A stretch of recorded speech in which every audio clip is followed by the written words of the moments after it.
एक गांव में एक सुनार का घर था। उस सुनार का काम बहुत अच्छा चलता था।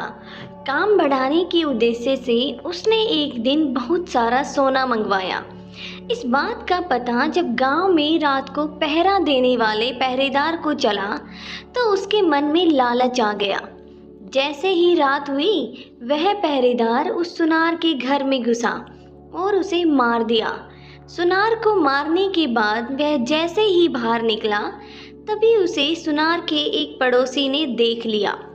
वह पड़ोसी बहुत ही सज्जन पुरुष था। उसे अचानक देख पहरेदार घबरा गया। उस सज्जन पुरुष ने पहरेदार के हाथ में जब बक्सा देखा तो उससे सवाल पूछना शुरू कर दिया। ये बक्सा लेकर कहाँ जा रहे हो? सा सा सा शोर मत मचाओ। देखो इसमें से थोड़ा सोना तुम भी ले लो। थोड़ा मैं ले लेता हूँ। मैं ले लूँ, मैं गलत काम नहीं कर सकता। यह सुन पहरेदार ने उसे डराने के लहजे में उससे कहा, देख मेरी बात मान जा, नहीं तो बहुत बुरा होगा, फिर मुझे दोष मत देना। धमकी देने पर भी जब वह सज्जन पुरुष नहीं माना तो पहरेदार ने जोर जोर से चिल्लाना शुरू कर दिया। जब लोग इकट्ठा हो गए तब वह सबको झूठी कहानी बताने लगा। ये आदमी सुनार के घर से बक्सा लेकर आ रहा था, मैंने इसे पकड़ लिया। जब सब लोगों ने सुनार के घर जाकर देखा तो सुनार मरा पड़ा था।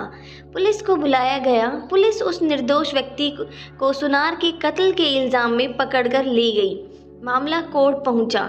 उस आदमी ने जज के सामने बहुत कोशिश की कि खुद को निर्दोष साबित कर सके, लेकिन सारे सबूत और गवाह उसके खिलाफ थे। जैसे ही उसको फांसी की सजा हुई वैसे ही उसके मुंह से निकला, भगवान के दरबार में कोई न्याय नहीं है। जिसने मारा है उसे कोई सजा नहीं और जिसने कुछ नहीं किया उसे फांसी की सजा मिल गई।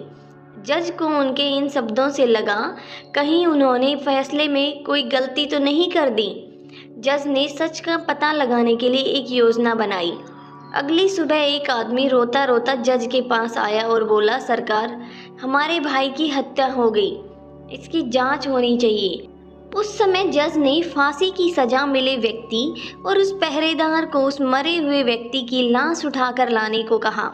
जब दोनों दिए गए पते पर पहुंचे तो देखा कि खून से लथपथ लाश चारपाई के ऊपर पड़ी है और उस पर चादर डाली गई है। दोनों ने उस चारपाई को उठाया और चलने लगे। रास्ते में उस पहरेदार ने उस फांसी की सजा मिले व्यक्ति को कहा, अगर तुमने उस रात मेरा कहना मान लिया होता तो तुम्हें फांसी की सजा भी नहीं होती और सोना मिलता 100 अलग। इस पर उस व्यक्ति ने जवाब दिया, मैंने तो सच का साथ दिया था, फिर भी मुझे फांसी हो गई। भगवान ने न्याय नहीं दिलाया मुझे। चलते चलते जब दोनों जज के पास पहुंचे तो चारपाई पर पड़ी हुई लाश एकदम उठ गई। असल में वह लाश नहीं थी बल्कि जज द्वारा सच का पता लगाने के लिए गया एक सिपाही था। उस सिपाही ने उठकर सारी सच्चाई जज को बताई। जज सच्चाई सुनकर बहुत हैरान हुए। पहरेदार को कैद कर लिया गया, न्याय हो गया, लेकिन जज के मन को अभी भी शांति नहीं मिली थी। सो उन्होंने उस सज्जन व्यक्ति से कहा, इस मामले में तो तुम निर्दोष साबित हो चुके हो, लेकिन सच सच बताओ, तुमने कभी कोई हत्या नहीं की क्या? जज की चालाकी वह व्यक्ति पहले ही देख ही चुका था, इसलिए अब वह झूठ बोलने से डर रहा था। इसलिए उसने सच्चाई बतानी शुरू की। बहुत पहले की बात है, एक दुष्ट व्यक्ति मेरी गैर हाजिरी में मेरी पत्नी से मिलने आया करता था। मैंने अपनी पत्नी और उस व्यक्ति को समझाने का बहुत प्रयास किया मगर वे नहीं माने। एक दिन जब मैं अचानक घर पर गया तो देखा वह व्यक्ति घर पर ही था। मुझे बहुत गुस्सा आया। मैंने तलवार से उसे मार दिया और घर के पीछे बहती नदी में उसकी लाश फेंक दी। इस बारे में कभी किसी को पता नहीं चला। जज ने कहा, मैं भी यही सोच रहा था कि मैंने कभी कोई गलत काम नहीं किया, न ही किसी से रिश्वत ली, फिर मेरे हाथ से गलत फैसला कैसे हुआ? खैर, अब तुम्हें अपने कर्मों का फल तो भोगना ही होगा। पहरेदार के साथ अब तुम्हें भी फांसी होगी। तो दोस्तों, ये बात तो सच है कि कर्मों का फल भले ही देर से मिले लेकिन मिलता ज़रूर है।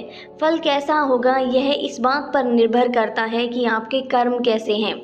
आप अपने बुरे कर्मों का फल अच्छे कर्म करके टाल नहीं सकते। जैसा कि उस व्यक्ति ने पहरेदार को रोक कर अच्छा कर्म करना चाहा, लेकिन उस अच्छे कर्म के कारण उसके बुरे कर्म नहीं भुलाए जाएंगे।